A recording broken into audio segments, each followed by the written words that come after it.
Welcome to the Total Soccer Show Transfer Deadline Day special. My name is Daryl Grove, and on the other end of the hotline, I've got the man that I said was going nowhere. I will not be accepting any bids for him. His name is Taylor Rockwell. Hello. Hello, and the key part there being that you then didn't publicly start accepting bids, which would have made things awkward. Yeah, I stuck to your word, and we are still doing the show. I am Liverpool CEO Peter Moore.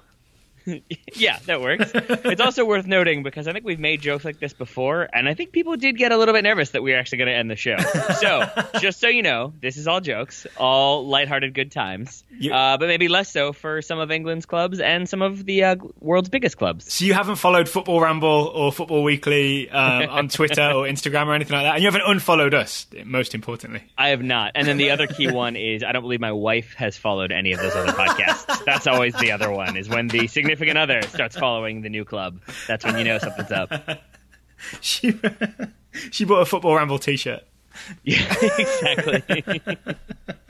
Or messaged Luke Moore and was like, "Looking forward to seeing you again." Then we got problems. I'm off. Shall we get to it, Taylor? So we're recording. We're not in the office tonight. We'll be in the office tomorrow night to watch the USA Costa Rica game and do our review of that. So it's going to be kind of a fast and loose Total Soccer Show, very fast review of Transfer Deadline Day, and we chose to go thumbs up, thumbs down because why not? Mm-hmm. We did. So, should I get us going? Yeah, I've been talking enough. I've been hyping up transfer rumours about Taylor Rockwell enough. So, yeah, let us know what you got, Taylor. All right. Well, then I'm going to start off with a confusing one because I'm going to say thumbs up and down to Liverpool. Okay. So on deadline day, Felipe Coutinho stays. That's good. Virgil van Dijk does not arrive. They offloaded Mamadou Sakho, so it's sort of like got rid of some dead weight, brought some money in, kept the player they wanted to keep, but didn't get the defender they probably needed. They had already done the Naby Keita deal for next summer, so they had already done some of the business. So they keep the one player, but they don't get the other. So I'm going to say it's kind of mixed results for Liverpool. I think there's an extra wrinkle here, and it's not Alex Oxlade-Chamberlain, but I guess we'll talk about him in a second. Do you know the transfer window in Spain is open until the end of Friday? Right. So technically, they could still sell Felipe Coutinho to Barcelona, and Barcelona could register him tomorrow. Just because the English transfer window, it's kind of a magic window in that things can't come in after it closes, but things can go out. Unless kind of like on Dawson's Creek. Exactly. Unless they've applied for extensions, I guess, because it seems like there's a couple players that maybe like stays filed. It's all very confusing. All right, but don't you confuse it. I'm just saying is that Coutinho is not 100% staying at Liverpool until we get to midnight in Spain Friday night. Yeah, and that will change things as well, because right now I've got Barcelona thumbs down as well for their deadline day, which I think my favorite thing I saw, which I tweeted from my personal account, was the John Travolta from Pulp Fiction, where he can't figure out where the voice is coming from when Mia Wallace is on the intercom, and he's just kind of like looking around like, I don't know what's going on. Uh-huh. There was like somebody had superimposed a Barcelona crest in the background, and that was their reaction to Barcelona's deadline day. Was he just bidding 150 million euros in every direction? Not at that point. That comes later. Because I saw a rumour that they put, I don't know how true this is, I saw a rumour that Barcelona also put in like a 160 million euro bid for Dybala at Juventus, which would be a great sort of splashy signing, but it had the air of, we just need like a short playmaker-y dude. Throw some money at someone. It did feel a little bit like money was being thrown at people in the final hours if you're Barcelona. But I've transitioned us away from Liverpool. Did you have any other thoughts on Liverpool? I'm assuming we should probably bring up Alex Oxlade-Chamberlain now. Yeah, so Alex Oxlade-Chamberlain turned down that move to Chelsea for, I think, £40 million from Arsenal to Chelsea. And then was basically holding on for Liverpool. And I think a story that came out from a BBC reporter is that Chelsea were going to play him right wing back. He was going to be sort of the new Victor Moses, essentially. And he really just wants to play midfield. That was his raison d'etre for leaving Arsenal. And it seems that he's got some sort of guarantee from Liverpool that he will be able to play central midfield there. The only guarantee I can see he's got is that Liverpool don't play wing back, so that should guarantee it. Unless he ends up at right back. Yep. I mean, that will be interesting because there's a decent chance that, say, like on that first game, like say there's a Champions League game and Jurgen Klopp says, hey, I actually need you to play right back in this game. Is Oxlade-Chamberlain going to agree to that because he wants to be a team player? Is he going to see it as a slippery slope of, if I play right back once, am I right back forever? No, I'm a center mid or nothing. Then there's issues. So we'll see how that stubbornness plays out. It happened to James Milner. It can happen to you. Right? Yeah, and so I am I'm still at a loss for this Oxlade-Chamberlain move, because it's not like Liverpool I have a dearth of center midfield options. They've got plenty of central midfielders who are all very good and have all been there for a while, or will be there soon next season. Naby Keita, Naby Keita's coming in this summer. Adam Lallana to come back, he can play central midfield. Yeah, so maybe this is one of those situations of we'll deal with that when we have to. But in the meantime, let's get this guy. So I will say this: I think it's probably the best possible move for Oxlade-Chamberlain if all he really wants to do is play central midfield for a big team. Because it seems like he wouldn't get into, say, Manchester United's midfield. He's not going to crack Chelsea's midfield. He's not going to crack Spurs' midfield, especially because they really value having big guys, like Dyer and Wanyama. So it seems like Liverpool's three-man midfield may suit him best, provided Klopp gives him the chance. So I want to give a tentative thumbs up to Alex Oxlade-Chamberlain and his agent for making this move happen. Because he's 24 and the time is if he doesn't start playing centrally right now, it's never going to happen. He'll always be the guy that wanted to play central midfield but never got a chance. I'm going to echo that thumbs up to Oxlade-Chamberlain and his agent, because I also think there's a decent chance that, yes, he would like to play central midfield, but I think there's also a chance that he doesn't really care that much. And I do think that he's into it. I've seen him talking about it as for a couple of years now. It's what he wants. It's what he wants. He wants to be Steven Gerrard. Yeah, I know that much, but my point is more so that I think if you look at it, maybe he doesn't want to go to Chelsea because he knows he's going to get booed for the rest of his career, because that doesn't go too well when you jump from Arsenal to Chelsea. Mm-hmm. But I also wonder if maybe he just kind of sees the writing on the wall at Arsenal and thinks, I kind of want to get out of here, and I kind of want to go somewhere where maybe I'll get to play center midfield, but it also seems like it's more alluring. It seems like it kind of suits his game a little bit more to go play for Liverpool under Jurgen Klopp. So all I mean to say is that, yes, I'm sure he does want to play central midfield, and maybe he'll get that chance. But I also, to answer my own question from before, I really don't think he'll balk if Jurgen Klopp says, actually, I want you at right midfield, or maybe right back for just this one game. I think he'll be more than happy to do that. Especially if it's a Champions League game, Klopp could say, well, you could just go and play in the Champions League for Arsenal this season. Yeah, which was maybe a problem. Let's move on to Arsenal then, shall we? Yeah, it's been a rough end to the window for Arsenal. So losing Oxlade-Chamberlain is, it's a net negative to their team. He's a very useful player, even if he wasn't thrilled with his position. And I would argue the Alexis Sanchez thing feels weird to me. The fact that he stayed would seem like a good thing, but based on his performance against Liverpool this past weekend and the fact that he seemed very, very willing to go, you may just have a grumpy player seeing out a year of his contract. Yeah, and I think that's the key point, which I was alluding to in the introduction, is that if you say, look, this player is not for sale, we will not enter into any sort of negotiations, and then you don't do that, you stick to your word, and you basically make it clear that we really want this player here. We'll do whatever we can to keep him, and if he leaves, so be it, but we're keeping him. But when you then say, okay, actually, we will accept that bid, but let us do some other paperwork first, and then the other paperwork falls through, and now that player's there, you sort of have accepted, this guy can go, but now he's still there. And that is a decently large issue, in my opinion. It just feels like an embarrassing end to the summer for Arsene Wenger. I think he can't wait for Labour Day to come around, even though, it's not celebrated in England. But you know what I'm saying? He can't wait for the end of summer to come around. Because even I think the last thing I saw was that they put in a £92 million bid for Thomas Lemar, and then they retracted it. And it just speaks to a lot of confusion and not really having a plan for what's going on. And it is sort of like the definitive Arsene Wenger transfer. This one a bit more short term, in the sense that how often do we hear that story about Wenger saw this kid when he was 16 and wanted to sign him, but then didn't, and now it's Neymar for $200 million, or Mbappe when he was 17. You hear that. And I sent you the tweet from Joshua Jones on Twitter, who said in July Arsenal rejected $10 million for Kieran Gibbs and decided $52 million was too much for Lemar. In August they accepted $7 million for Gibbs and bid $92 million for Lemar. So it's been a strange window and a strange deadline day for Arsenal. And again, I think that speaks to they just finally decided, okay, we're going to make Sanchez we're going to get rid of him. We're going to kind of start rebuilding. We're going to bring in this new guy, and that's going to be great. And then by all accounts, Lemar basically said, I don't really want to play Europa League. I don't want to wait. I want to wait and see what happens with Arsenal this season. And in the meantime, I'm happy to continue to play for Monaco and look at other options in January or maybe next summer. All right, brace yourselves, Arsenal fans, because I've got one final point about this. I think the thing that seemed to be saving Arsenal towards the end of last season was this switch to the 3-4-3 with kind of wing-backs in a Chelsea-ish style. It obviously didn't work too well against Liverpool this weekend, but you would assume that this was Wenger's chosen formation. But in this window, he sold Kieran Gibbs, who's one of his options at left wing back, and he's sold Alex Oxlade-Chamberlain, who was one of his options at right wing back, and you're still going to roll out the same formation. So you've essentially just really weakened the shape, the sort of the new shape that you decided to go with. Yeah, and so Gabriel. So now you're one center back down. Mustafi stayed. We thought he would probably leave. Oh, really? But he is still there. As far as I know, he's still there. That's good for them. It is, except that once again, it's a player who was on the outs, seemed disgruntled, seemed like he was ready for a transfer, and now he's still there. I mean, Wenger certainly has the experience and the know-how to kind of mend fences very quickly and get the team to gel, but it just seems like basically I'm inclined to think that things are a bit dysfunctional at Arsenal until I see evidence to the contrary. That seems fair to me. All right, can I give a thumbs up to the internet prankster who had me convinced that Shinji Kagawa was joining Stoke City for £13.5 million? Sure, I didn't hear about this. Did you see this at all? No. So I did have.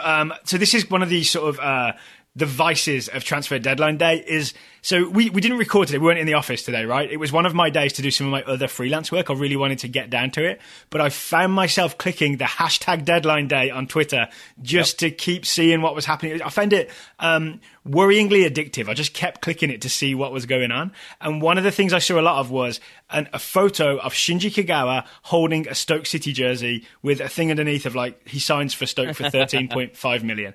And so before we started recording this show, we did like an hour's research or so to make sure that we'd make sure we knew all the transfers that happened.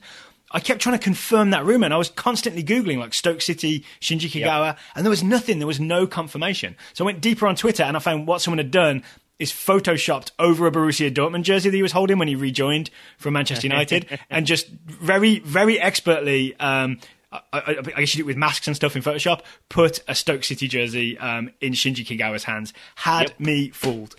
I mean, it's easy to pull off that type of prank on deadline day because there are so many conflicting reports out there and so many people trying to beat deadlines that, like, basically I had to go to the Crystal Palace page and see a photo of Mamadou Sakho holding up a jersey before I was like, okay, that's happened. Because nobody else had listed as finalized, but nobody else had listed as him going into Crystal Palace or leaving Liverpool. So it would, and then deadline day is always the day where you see like, in the same like 4 headlines on Reddit or something like that, you'll see like Riyad Mahrez going to Barcelona, Riyad Mahrez going to Chelsea, Riyad Mahrez going to Man City, Riyad Mahrez to stay at Leicester, Riyad Mahrez uncertain of future. Like it's just like you just hear so many different rumors at so many different times that you never quite know what to believe. So I totally have sympathy for you falling for the Shinji Kagawa trickery. Oh, quick note: Riyad Mahrez could still be someone who goes to Barcelona tomorrow. He may be the fallback option if Coutinho isn't interested by sort of Friday afternoon. Right now, if Liverpool aren't interested in selling, I guess is more like it. Right now, I have him as a thumbs down, in fact, because I don't get it. Like last night when we got home from soccer, we were both texting a little bit, and we both just assumed he was going to Barcelona. Like it just seemed he had left Algeria's national team camp. It seemed like he was on the move somewhere, and here he is now, still with Leicester. And I really do not get it. And I don't get it. Like Manchester United, I think would have been a smart destination for him. They didn't appear to put in a bid for him. Seems like Chelsea ended up not doing so either. So maybe Barcelona will come in for him. But if not, it seems like it's a very strange situation for a guy who's still very good. And he put in that transfer request early. He put in that goodbye to fans early. I know. It feels like when you start saying goodbye too early in the party. And then suddenly you've been saying goodbye for like 20 minutes, and everyone's like, "Are you still here, really?" And it's because the goodbye has turned into a sidetrack conversation. Yeah, exactly. Maybe that's what happened. That's what happened. Except that like he publicly announced to the party, like, "Hey, everybody, I'm out of here." And then 30 minutes later, he does the sidetrack conversation, and then he re-announces that he's departing, but then he's not. It's very strange. Riyad Mahrez is the party guest that can't seem to find his way out. Well, speaking of Leicester City, Danny Drinkwater found his way out. He signed for Chelsea. It seemed to me like the latest transfer deadline deal. Like, it was the latest in the day. Danny Drinkwater has signed for Chelsea for £35 million. So that Leicester City title-winning squad is being broken apart because now they've got the entire central midfield at Stamford Bridge. Yep, and congratulations to Danny Drinkwater. I'm sure he'll look very good sitting on that bench at Stamford Bridge.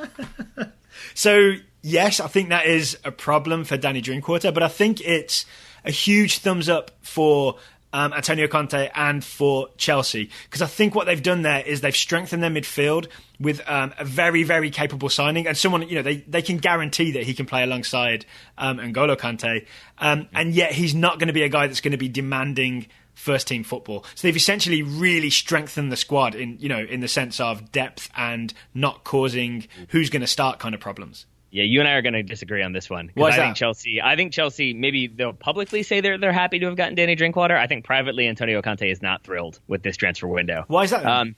All right, so again, rumored with Mahrez, that deal didn't go through. Yes, Danny Drinkwater did, but in the meantime, rejected publicly by Oxlade-Chamberlain, lost out on Fernando Llorente, a player that they definitely were in for, and then ended up getting bested because Tottenham offered, I think, a 2-year contract as opposed to a 1-year contract. Yeah. On top of that, the Diego Costa situation is ongoing. They're negotiating with Atletico. Yes, they have until, tomorrow night to get that done, but it just still feels like they kind of left a lot of business to the last minute, expecting other pieces to fall into place. And when they didn't, I think they had to scramble quite a bit, but to the extent that I don't think that Danny Drinkwater was ever really one of their top choices. And I really still think that Antonio Conte is not pleased with Nemanja Matic departing in the first place. So yes, I agree with that. He's not pleased with Nemanja Matic departing, but I don't want to judge Chelsea just by what they did on deadline day, because quite early in the summer, they secured Bakayoko, they got Alvaro Morata. You know what I mean? After they lost out of Romelu Lukaku.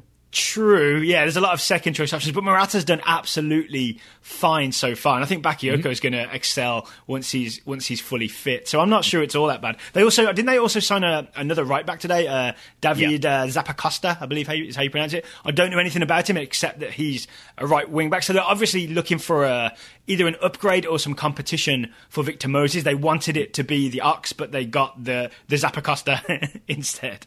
I also saw rumors that they were in for Raphael from Bayern Munich, and then that fell through. So then they went with Zappacosta. Whether or not that's true, I don't know. But certainly they were in for Oxlade-Chamberlain. So it felt like a lot of clubs scrambling in a way that was like almost comical. It reminded me of like when I play FIFA and we get to the transfer window deadline day and I'm like, how about you? How about you? How about you? Like just trying to sign somebody. It felt like a couple different clubs were kind of taking that approach. All right, so if you don't agree with me on Chelsea strengthening their squad, and that's fine, we don't need to sort of argue that out tonight. We've got all season to do it, my friend. Oh, no, I think they strengthened, but I don't think they strengthened in a way that will make Antonio Conte particularly pleased. Because he wanted different players. Yeah, exactly. Okay, fair enough. But I want to give a thumbs up to whoever runs Chelsea's Twitter account, because when they announced the Danny Drinkwater signing, the hashtag they used was #WelcomeDrinks.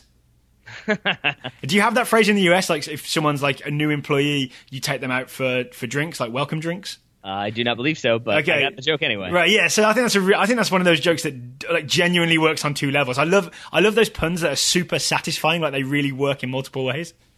Wait, you love puns? Yeah, but I love even weak puns. I love even weak puns that are trying too hard. But #WelcomeDrinks is a pun that's like perfectly formed and works from any angle. All right. Well, I'll roll with you. Much on that like one. Danny Drinkwater himself. There we are. Since I've kind of been down on London clubs, I'll be positive on one London club, and that club is Tottenham. I think they had a very good window, and I think they had a very good deadline day as well. Okay, can I give you my Tottenham opinion? Sure. A massive thumbs up to the Llorente signing, and a massive thumbs down to the Serge Aurier signing. So for me, it's thumbs wavering in the middle. Now, do you say thumbs down because of personal reasons for Serge Aurier or for footballing reasons? Yes. There it is. Because, see, I'm inclined to think that you're, like, and justifiably so, because it was why when he was linked with Manchester United, I was not thrilled because of, the personal stuff, the making some comments about people. Like, it was what, the manager, it was the backup goalkeeper. Zlatan as well, yeah kind of running his mouth a little bit. I went and looked it up, and let's call it what it was. Those comments he made were, one, homophobic, right, and two, even if they weren't homophobic, if he used different phrasing or whatever, it would be very disrespectful to his coach and his teammates, right? Mm-hmm. So all of that is a problem. Didn't PSG sort of essentially suspend him from the team until he apologised and made him work his way back into the squad? Sort of. As I recall, it was sort of like, that's it, you're not playing for us anymore.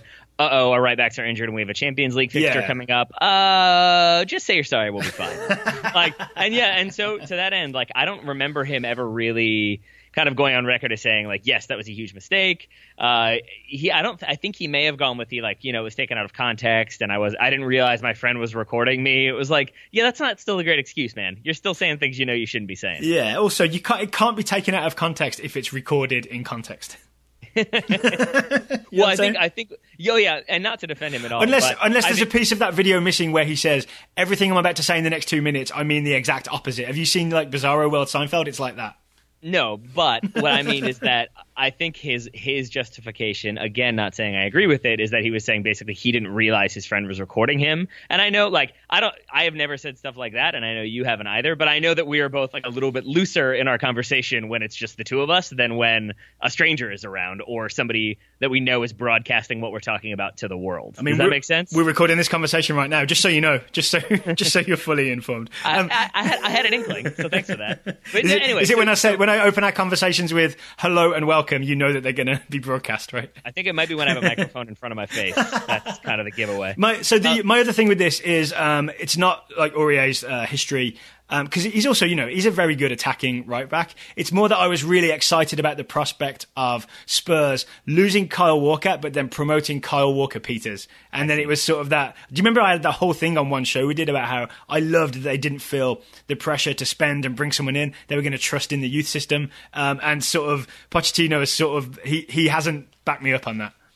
No, he is not. I mean, not that he had to, but No, and I think, I apologize for hurting your feelings here, Daryl, but I have a feeling that Pochettino is more interested in like winning the Premier League or maybe the Champions League than he is in making sure that what you said turns out to be true. No. Well, he and I have different priorities. That's true. But we're both thumbs up on Fernando Llorente. Wait, hold on, but I wanted to go more with Serge Aurier for a second. Because I'm looking at like the deals that they did throughout this window, and you look at getting rid of Kyle Walker for $50 million, you bring in Serge Aurier for $23 million. Get rid of Kevin Wimmer for $18 million, you bring in Davinson Sanchez as his replacement for $42. Fernando Llorente comes in for like not a huge amount of money, and it ends up with them. Basically, they made £6.7 million this transfer window with the players that they sold versus the players they brought in. And I think with the ones they brought in, they're probably stronger overall. So I think you have to look at their deadline day and their overall window as being particularly strong. And yes, a big part of that is Fernando Llorente. So yeah, I'm big thumbs up on him. I think people forget that he scored a ton of goals last year for a club that was sort of relegation threatened. Yeah, 15. He is super dangerous in the air. So if Harry Kane gets injured, I mean, Harry Kane's still the starting striker at Spurs, right? I'm sure Fernando Llorente is under no illusions about what his role at Tottenham is going to be. He is not going to displace sort of local boy hero Harry Kane, right? But Llorente is going to be Kane's replacement, and he's going to be maybe coming off the bench if they want to go two up front. He'll have something to contribute. He genuinely gives Pochettino a different option off the bench. I mean, specifically a non-Vincent Janssen option, because that hasn't quite worked out so far. It is not. I think he was very close to move to Brighton, and then I don't think it personally turned that move. I think he turned it down. Oh, okay. So yeah, I mean, thumbs down for him because I think he's now going to be the third choice striker and probably will get like League Cup minutes, which is not ideal for him. But I think Tottenham will be very happy to have Fernando Llorente in, just because, if nothing else, he's a very handsome, charming man, and I think that you can't overlook that. Also, you mentioned Sakho earlier. Mamadou Sakho, I believe, went from Liverpool to Crystal Palace for I think like 25 or 26 million pounds. And one thing I think is, if you want to find a number that underlines just how much transfer fees have been inflated, I think it's that one. I think it's Liverpool selling a defender they weren't even interested in having in the first team squad for 25 or 26 million pounds. Well, I think they've been holding out for a while for him because I think they still had to, spend a decent amount of money for him, or at least were hoping to get more. That's why they did the loan last year instead of the option to buy or even just selling him outright. So, I mean, they definitely didn't want him, but I think they also weren't eager to part with him, put it that way. Or maybe it's Davinson Sanchez, £42 million for your third choice centre-back. Yeah, that's an interesting one. And while we're on the subject of former Spurs players, unless you have anything else to say about Tottenham. No, go for it. I would say thumbs up to Jeff Cameron because, yes, Kevin Wimmer moves to Stoke City. I believe they also got Bruno Martins Indy. I think, obviously, they have Kurt Zouma on loan. So you might think, like, oh, no, he's got tons of center back competition, but he's actually going to be playing center defensive midfield. And the only sure? He's been in the back three so far this season. I think the expectation is that they'll move him into midfield, and a big part of that is because they were, I guess, heavily recruiting, trying to get Fabian Delph. That move fell through, so it looks like it's Darren Fletcher or maybe Jeff Cameron as your kind of holding defensive midfielder. So I think maybe he ends up benefiting from this, if not because he keeps his center back position and then gets pushed a little bit more by new players, then he still gets to play in a more advanced position. Either way, I think he still gets considerable minutes for Mark Hughes. All right, go on, Joffrey. Okay, so we mentioned Llorente leaving Swansea to go to Spurs. They also lost Gylfi Sigurdsson to Everton, but on deadline day, Swansea, They got Wilfried Boney back, which I think is huge. Wilfried Boney was incredible for Swansea. I checked his age. He's still only 28. He has a lot more to give. I think he's going to be a really useful striker. And he's maybe a bit more dynamic than Llorente. Do you know what I mean? He's less of just a big lump of a target. He's going to like come back and show a bit more. I think given regular first-team football, I think he'll be really useful. And then the other big one I think that we both know about. Is this a deadline day deal or did this go through yesterday? But they got Renato Sanchez. They got Renato Sanchez on loan from Bayern Munich. That is huge. It is. I mean, both of those deals are pretty massive, especially for Swansea, like looking like they were in a lot of trouble. Gylfi Sigurdsson leaves, suddenly Fernando Llorente leaves, and you think, oh my gosh, their two primary attacking options are gone. Instead, they bring back Wilfried Boney, who obviously had lots of success with Swansea, for I think only 10 million, and I think they sold him for around 30 million. So that's a good bit of business right there. For a guy who knows Swansea, is familiar with it, kind of knows what to expect. You're not bringing in some guy who's never been to Wales, and all of a sudden wait, what is happening? He won't have trouble finding which neighborhood to live in. Exactly. And then I think Renato Sanchez, I mean, yes, he struggled at Bayern last year, but we both know what he's capable of as a player. We both were excited about him heading into the Euros, and I think Swansea have done a very good bit of business in getting him on loan. And he semi-delivered in the Euros, right? I know he wasn't like a consistent starter, but every time he played in that tournament, he looked the business. Like a little rough around the edges, but the edges were really exciting. So this is one of those moves that at first glance, you sort of do a double take and you're like, how is a player of that high profile and promise, because he's still a teenager, I think, right? How is he... I did not. At Swansea City, and I think you figured it out in the office. Yeah, I mean, it's because Paul Clement is a former Bayern assistant manager. He's been with Carlo Ancelotti for 3 clubs now, I think. He was with him at Chelsea, Real Madrid, and then Bayern Munich, and then he, because of Bob Bradley's sacking, he went and took the Swansea job full time. So that's obviously Clement's contacts, right? He just opened his phone and was like, I got an idea. Yeah, and I mean, it also speaks to Bayern trusting in his ability to develop a player that they've obviously spent some money on and chose not to sell this window. So it seems like they're expecting Paul Clement to do good things and Renato Sanchez to do the same.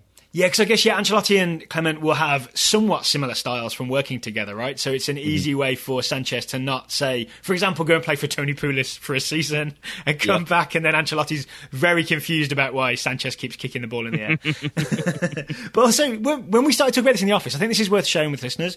One of the things that occurred to me was, this is one of the downsides of an American coach like Bob Bradley going into the Premier League for the first time when he hasn't spent a lot of time in Europe. He doesn't have those contacts that someone like Paul Clement would have, right? Because with all due respect to Swansea, there is no way this move happens unless Paul Clement and Carlo Ancelotti are tight.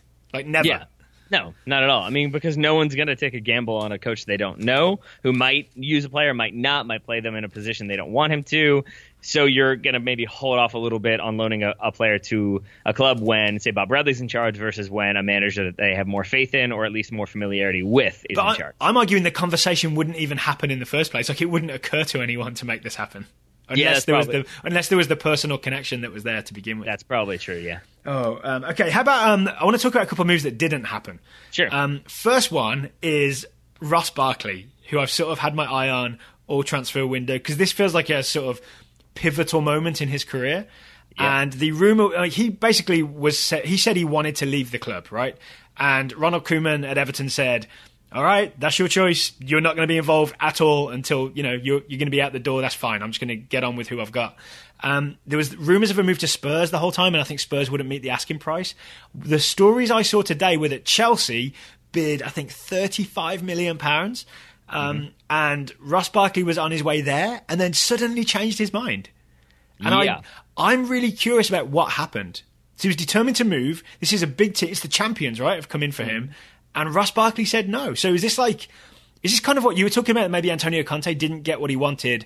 And one of the things he didn't wanted was Ross Barkley. And maybe he sort of mentioned that to Ross Barkley when he turned up. I mean, no. I mean, I think it's more surprising to me that you're right. We forgot about him when talking about Chelsea. That is 3 players on deadline day who said they did not want to go to Chelsea. Yeah. And I think you could look at that a couple different ways. The two that I think is that, number one, I think that maybe this was sort of Chelsea being like, we didn't get that guy. Ross Barkley, we've been interested in him. Yeah, let's go for him. And I think Barkley, to your point, was like not sure what he wanted to do with Everton, then decided he wanted to leave, then probably thought he was going to go to Spurs, then that fell through. And so from what I understand, it was sort of like, well, I don't really know what the situation is going to be at Chelsea. I don't know what the expectations are. I'd rather wait and see what happens. And then if it's still there, maybe January is when that move happens. So that's one part of it. The other part that I think is very interesting is that I've also heard that players don't want to go to Chelsea because Antonio Conte is a very rigorous manager, and he's going to expect a lot out of you, and he's going to let you know when you haven't performed, and he apparently is very, very strict. And so I wouldn't necessarily believe that before today because they won the Premier League and he's a very accomplished manager. But when 3 players reject you in one day, it seems a little odd. Well, I give the Ox transfer a pass because I think it really is about the position he wanted to play. Yes, because as we all know, footballers never ever sacrifice their desires for lots of money and glory. That never happens. But so we don't know about Barkley then, but you think it might be Antonio Conte related? Yeah, I mean that, and probably the like kind of rushed like nature of the transfer. It just sounds like maybe he wasn't quite ready to pull up stakes and move, and then not really know what the expectations were going to be at Chelsea when he got there. Maybe he'd never been to London before, and he was just he was overawed when he got there. I mean, I think he's played at Wembley once or twice, so there's that. So what happens to Ross Barkley? It's a good question. I mean... And I asked this question about several players, including, say, Felipe Coutinho and maybe Virgil van Dijk, like players who said, I'm not moving. No, sorry, players who said, I want to move and I'm not playing. And then suddenly they're still there after the window closes and they have to turn around and be like, just kidding. I wanted to stay here the whole time. Yeah. I mean, again, we'll see what happens with Coutinho. I still think, even with everything that we've already talked about, I still think he moves because I just don't understand how else that changes. And I mean, I know things change quickly once all is said and done, players want to play. And I think it is a key point that the World Cup is next summer. So nobody just wants to be out in the cold, not getting any playing time because you know that's going to impact your ability to get called up. But just that Coutinho, like, couldn't play and was hurt and had a bad back, and then suddenly the Brazil doctors were like, oh, it was stress related, now he's fine. Like that's just very suspicious to me. I believe he played for Brazil against Ecuador tonight, if only because before we started recording I was seeing some tweets about how Coutinho was going to influence this game, but I genuinely don't know what happened. Please don't Google it because I'll lose your attention. That's fair. But also, I googled it, and Brazil won 2-0, and Coutinho scored one of the goals. The other one scored by Paulinho. How about that? Yep. And I believe I'm correct in saying that 40% of Brazil's outfield players, which would be 4 of the 10, play for PSG. So well done, PSG. Yes. So I don't really know what happens with Coutinho. I still think he moves. If he doesn't, I'm sure it will end up being just fine because Jurgen Klopp knows what an asset that player is, and Felipe Coutinho won't want to sit on the bench. Yeah. Virgil van Dijk is an interesting one. Yeah, same here. He seems real mad, and the club seem very content to just let him sit around and wait. I sort of, in some way, I applaud Southampton for refusing to sell him to Liverpool if the reason was that they were offended by the tapping up situation. So they just said, nope, not for you. You did a bad thing. We're not selling him to you. But at the same time, suddenly you've got a very expensive asset who is very not happy. Yeah, but I think they don't care. I mean, I think the reality is, like, we've talked about this before. They've made plenty of money off of Liverpool. They've made plenty of money off of other transfers. They didn't really do much in terms of deadline day activity. And I think that they're kind of content. And so it's not like they're hurting for that money. They needed to bring in a player, and they would just had their feelings hurt a little bit. They're in a position of, yeah, we're fine, and we don't really need the money, so he can wait, and we're not selling him to you guys because, yes, you've bought all of our players in the past, but to kind of take it that one step further and do a little bit of that tapping up, I'm guessing that was maybe just a step too far. So this is like stemming the tide of Southampton players going to Liverpool. Like maybe it was more important to them as a club to just not let that happen again. Well, again, we talked about this previously. I just think the difference is that when, again, like the joke has been that Southampton are sort of like fleecing Liverpool a little bit, that they keep developing these young players for like from their academy or for $5 million, and then they sell them for 50 to Liverpool or 40 to Liverpool or whatever. That is kind of a positive narrative if you're Southampton. But to have it then be like, actually, like they kind of manipulated you and bullied you a little bit and made this happen and kind of went behind your back, then it's a little bit like you were played. And I think that's a very different narrative for Southampton that maybe they didn't want to accept. So the other thing I think is this says something to me about the wealth of Premier League teams with the new TV deal. means that there's no financial pressure to sell. You know what I mean? Like in the past, a team like Southampton, it would have been sort of a huge part of like making sure that they were still healthy financially to sell a player for big money to a club like Liverpool. Even like 5-10 years ago, that would have been a major thing that they kind of needed to do, or at least they'd have been very, very dumb to not do if the money was on the table. You know what I'm saying? Yeah. But I think the finances are such now with the TV deal that there's just no real financial pressure to do it because you're just going to be fine. Yeah, you are. And like, strangely, I feel like where like soccer clubs would be like very wise is to sort of change your recruitment strategy and just sort of like start having people project which players are going to fail and know when you can pick players up on kind of a bargain. So, for example, Wilfred Boney, who like, or Scott Sinclair is another one going from Swansea to Man City that we were just like, that seems like it's not going to work. And it always feels like maybe in 2 years we'll put in a cheeky £10 million bid and see what happens. But in the meantime, we'll sell them for 20 or 30 or 40 or whatever. Fabian Delph should have been that guy this window. I feel like someone should have targeted him early and got him out of there. I think Stoke did, but it didn't go well for Stoke. For whatever reason. Maybe his head couldn't be turned. But you know what I mean? That there's just like, you just keep seeing that every window of like, oh, that guy, didn't they buy him for like 30 like 2 years ago? And now suddenly he's on a free, or like he's on a loan where they clearly don't want him anymore. It's very strange. Mangala from Manchester City, that's another one where they were, I think, aggressively trying to offload him. And in the end, I believe did not succeed with that endeavor. Didn't they try and aggressively offload him the day that he arrived in Man City? I mean, yeah. There is that, yes. I think he had one game where they're like, ooh, he's the business, and then it went south real fast. Oh, so Virgil van Dijk, I mean, good luck battling your way back into that Southampton team with sort of everybody knowing that you wanted to leave. I checked this. Southampton are unbeaten so far in 3 games, and they kept 2 clean sheets with Stevens and Yoshida in central defence. So he's going to have to win his place back in the Southampton 11. That's going to be kind of embarrassing. He is. Or he'll stay with the reserves, and I think even then in January, because you would think like, oh, he stays with the reserves, it's still bad blood, he clearly doesn't want to be there. Now if you're Liverpool, you can come in and say like, okay, we offered you, I'm not saying this is what they did, but I'm saying like, we offered you 40 before, we'll offer you 35 because we know he doesn't want to be there. But now if you're Liverpool and you've got Champions League and you've got fixture congestion, and maybe come January you really need a center back, and Southampton are still not really in need of selling, now I feel like it has the opposite effect. Now I feel like they're going to have to say, all right, we'll give you 60 for him. Is that not enough? 70? What do you want? Like I feel like they'll just keep bumping it up and up and up and up. Just tell me what you want. Should we move to Europe where well, actually, I have 2 more about the Premier League. Do you want to get those done, or do you want to come back to the Premier League? Let's get it done. So I want to say Manchester City, I'm going to say it's thumbs tilting up to Man City, because they were one of those clubs that got rid of a lot of players that were surplus to requirements, both on deadline day and this whole window.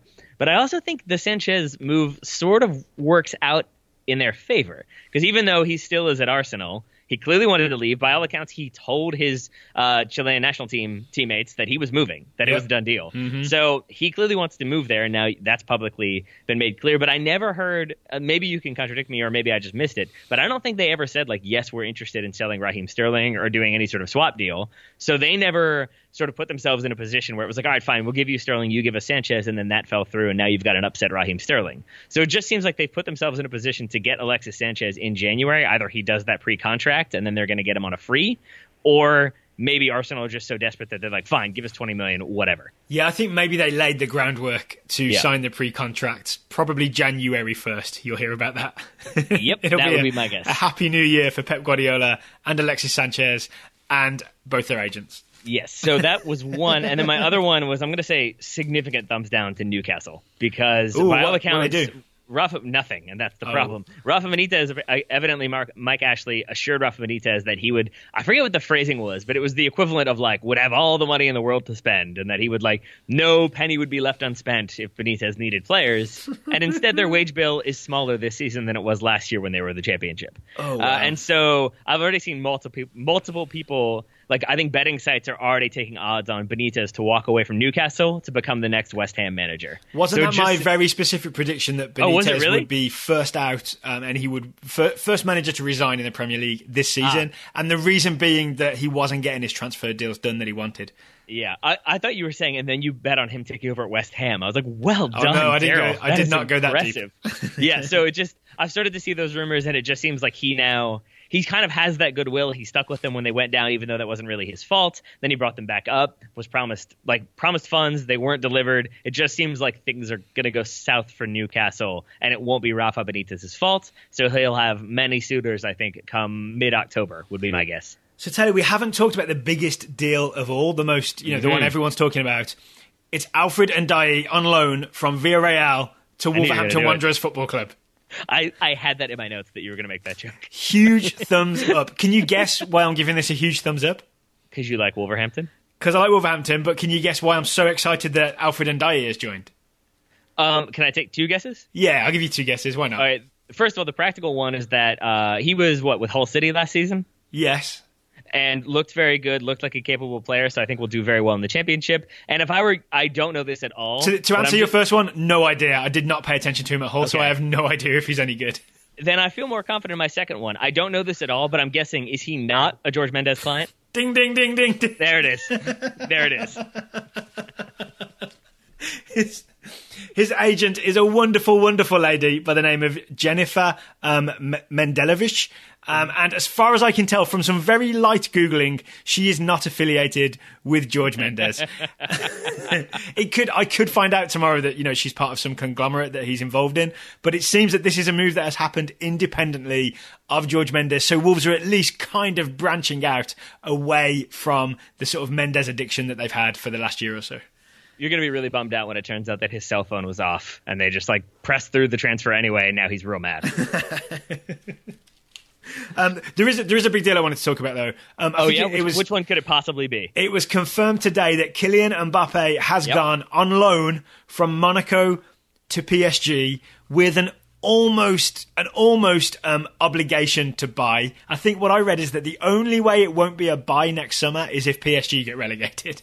Yeah, which is very likely, given the highly competitive nature of Ligue 1. Unless it would need someone to accidentally reverse sort the Ligue 1 table on the last day of the season. Yep. Someone just clicks that wrong button in Excel and PSG get relegated. Yeah. So do you remember what I said, I think, late last week, maybe early this week, about Ousmane Dembele moving to Barcelona? I remember you saying that, yeah. Do you remember what I said? No. Basically, it seemed insane to me that they were spending that much money on a player that still wasn't even a consistent starter at Borussia Dortmund, and I was a little bit concerned about what might happen. Mm-hmm. I feel like Kylian Mbappe is going to regret this decision at some point in his career. Why so? Because, yes, he's going to make a crazy amount of money. Obviously, he's getting paid some insane wages and then will, live happily in Paris and be very comfortable, and I'm sure they'll win many titles. But it's just more so that he was, his narrative a month ago was he's this young, exciting player who came up with Monaco, or at least broke through with Monaco. And then you could justify okay, he goes to Madrid. Then, but it's the club he's always wanted to go to. You can't turn down Real Madrid. I would say even if he went to Barcelona, that's still a justifiable move, that it's this huge club with so much history that you can, but to move to PSG, it is just straight up I want money. That's really what it comes down to. And yes, probably to win French titles. But, I mean, it's not as though PSG won the title last season. Monaco won the title last season. So it just seems from a publicity standpoint, he's certainly still going to have many cameras pointed in his face. But he is certainly not this innocent darling. It's so great this teenager's doing wonderful things and he seems like a nice guy. Now it's a bit more he just wanted the money in the end. I'm going to disagree with you, and I'm going to give Kylian Mbappe's move to PSG a weird thumbs up. Oh, okay. And here's why. I remember when he first started talking about wanting to leave Monaco, he said, the main thing is that I get to play. The main thing is playing time. And then there were those rumours of the move to Real Madrid. And I was thinking, if you go there and Ronaldo and Bale and Marco Asensio and Benzema are all still there, then you're a liar because you have gone there just because you were wanted to go for the glamour and the money of Real Madrid, right? Because you're not going to be guaranteed playing time. And you were saying that's what you want. He has said today, as he's gone to PSG, that it's the right move for him because there's going to be playing time. So for me, in a weird way, I think it makes sense that he's going to go. He has got his move to a sort of glamorous, big spending club, but he doesn't have to leave the country as a teenager, so there's not so much of a culture shock. He's going to Paris. And then also he's going to get to play. And he's going to get to play alongside Neymar and Dani Alves. You know what I mean? So and Marco Verratti, who stayed. So it kind of works out. And then if you're PSG... You know you've already stated something that's factually incorrect, right? What's that? I believe Monaco's a separate country, my friend. Oh, it plays in the... They speak the same language and play in the same league. I'll tell you this, there's a lot more to do in Paris than there is in Monaco.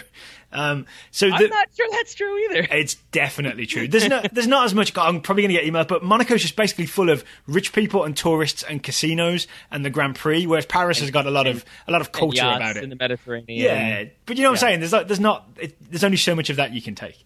No, I mean, and I heard the On the Continent gentlemen discussing this move, and basically their point was, on the one hand, like, it's a very small stadium, you're not going to get like crazy lively atmosphere. On the other, like, it is one of the few places in the world where a man like Kylian Mbappe can like wander around and do his grocery shopping, and he's like the 15th richest person in that grocery store, I believe was their joke. So that's pretty good. I might listen to that show now.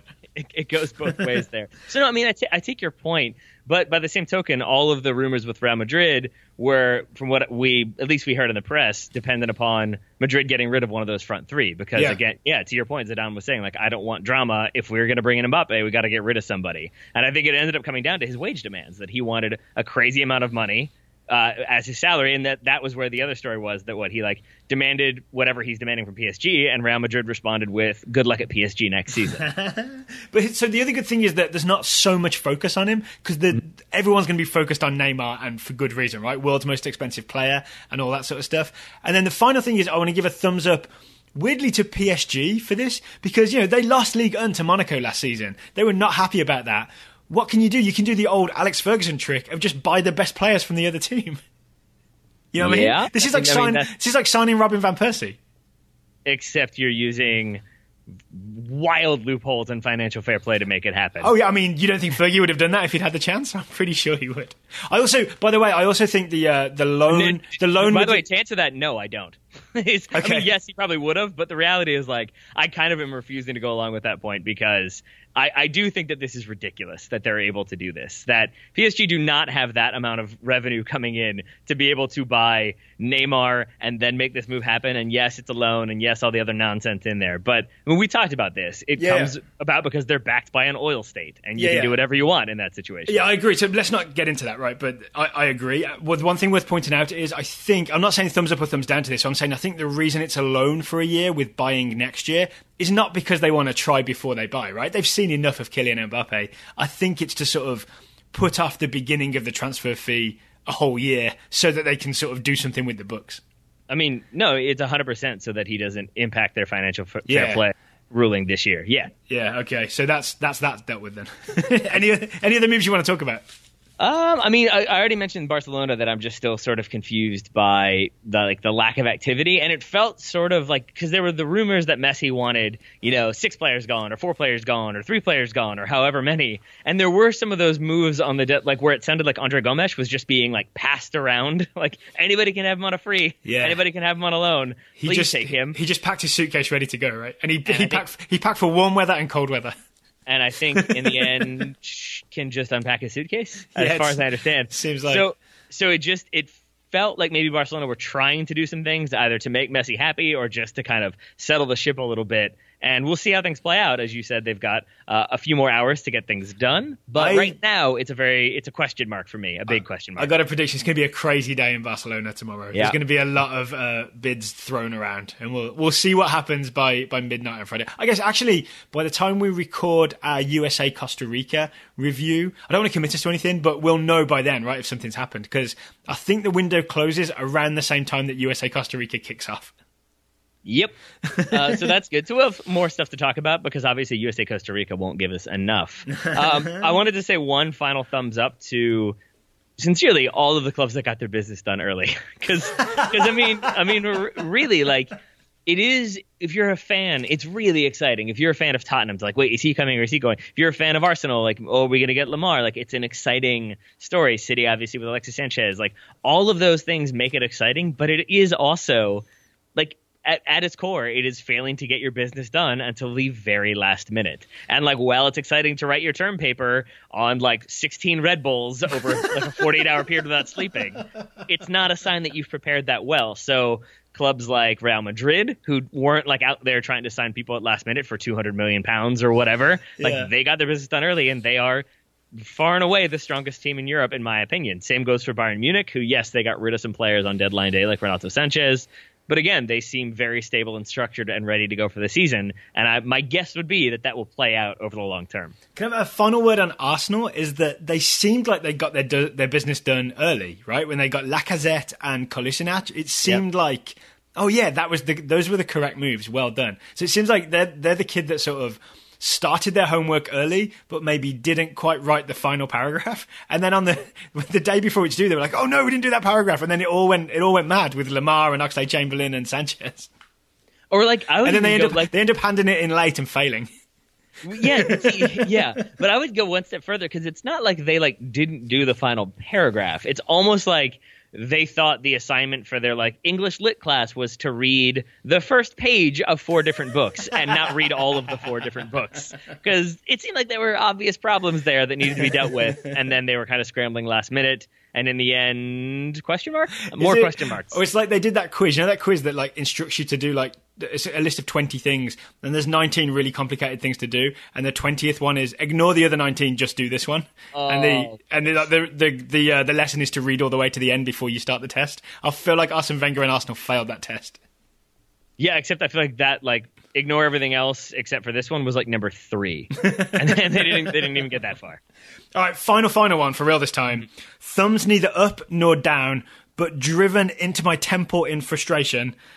Julian Green on loan from Stuttgart to Greuther Fürth, I believe is how you Greuther Fürth, a Bundesliga 2 team. Yeah. I mean, yeah, there's not much else to be said about it. It's pretty disappointing, because we thought with Stuttgart back in the Bundesliga that he would get some minutes, that he would maybe establish himself, and it could be a step in the right direction. And even going from Munich last season to Stuttgart in to Bundesliga, we kind of saw it as okay, good. He has realistic expectations. Mm-hmm. He's going to go down. He's going to play his way up. He's going to earn his spot. And so that could be seen as a positive.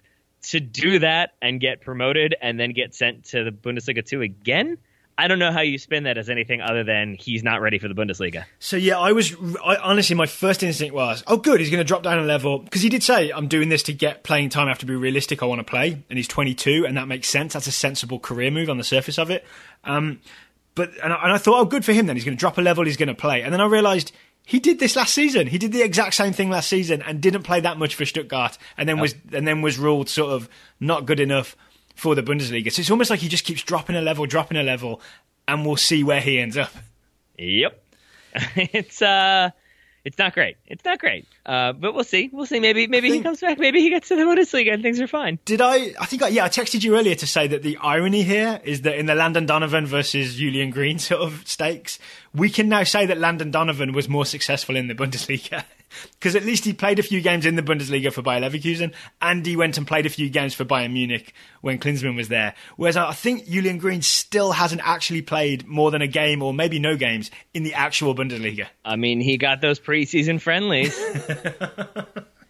I also weirdly, here's a very weird, circuitous one, but I also want to say I'm glad that Barcelona ended up getting Ousmane Dembele, because I do just sort of wonder, because there had been those Liverpool rumors when it comes to Christian Pulisic. Mm-hmm. Obviously, I'm a Manchester United fan, and I'm also a USA fan, so don't know if I would have loved Christian Pulisic at Liverpool. It would have been confusing.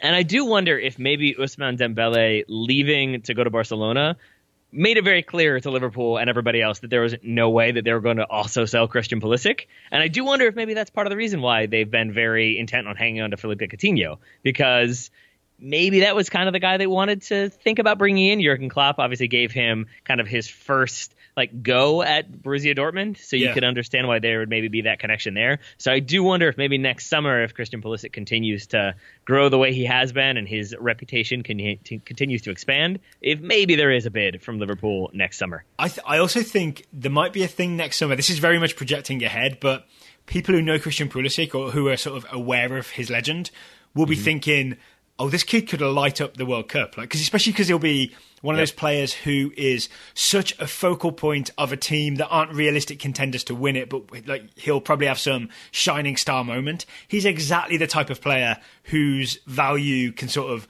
double during a World Cup. Kind of like James Rodriguez for Colombia in 2014. You know what I mean? He's suddenly worth a lot more at the end than at the start. So I could see someone like Klopp who knows him getting a bid in before the tournament kicks off, because they know, you know what I mean? Yeah, and I think with that to that end, I think the quote I saw just before we went on was a reporter saying that Liverpool are willing to sell Felipe Coutinho in July of 2018. So maybe that plays into it as well. They want to get their business done before the World Cup, and then afterwards they'll see what's up. Actually, sorry, but final thing. You promise? It is interesting though with what you were just saying about Pulisic, because we've talked about this previously, that like the United States has never had a player that had that like not saying they're on the same level at all, but like Ivory Coast with Didier Drogba. If Ivory Coast are going to go play a friendly against whomever, people will go see that game to see Didier Drogba. Yeah. The USA, when they go like play in Colombia, I don't know how many Colombians are like super pumped to get to see the United States play. They want to see their country play as well, but there's that added bonus of if Ivory Coast come, you get to see Didier Drogba. And I do think that like Christian Pulisic is, I'm knocking on wood here, and I'm aware that this is potentially jinxing him. I think he might. You better knock on all the wood in your house. I'm knocking. I'm sitting on a hardwood floor, so I'll knock on that too. But I really do think that he's one of, if not the first player in U.S. history that like would have that appeal. That I could see people wanting to go see the USA play whatever home country because Christian Pulisic has that sort of reputation. I agree, but not until he does something on a global stage. Do you know what I'm saying? Like he needs to do a World Cup or like some big Champions League final or something where he like rainbows a keeper in the Champions League final. And I think the weird thing is he's not quite flash enough, like in a good way. I quite like how efficient he is with what he does, that I don't think he's going to have those moments. Maybe he's another one like Brad Guzan that needs a face tattoo or a streak in his hair. Maybe we need to loan him to the Chilean national team to see what he comes back with. I feel like he already has a tattoo. I could be wrong, but I think he I started said face tattoo, sir. Oh, face tattoo. No, we can pass on that. We can definitely pass on that. All right, unless he wants to do like teardrop tattoos for all the defenders he's killed. He'd just cover his cheeks. Yep. All right, I think on that note, while we're giving Christian Pulisic tattoos, that means we should bring the show to a close. Does that sound about right? It's almost like it's close to midnight, and maybe we're a little bit punchy. All right, so this was an impromptu show. There was no advertiser, but I will say there are only 5 days left to buy a Total Soccer Show t-shirt via Bonfire. So if you go to totalsoccershow.com/merch, MERCH, I'll put the link in the show notes.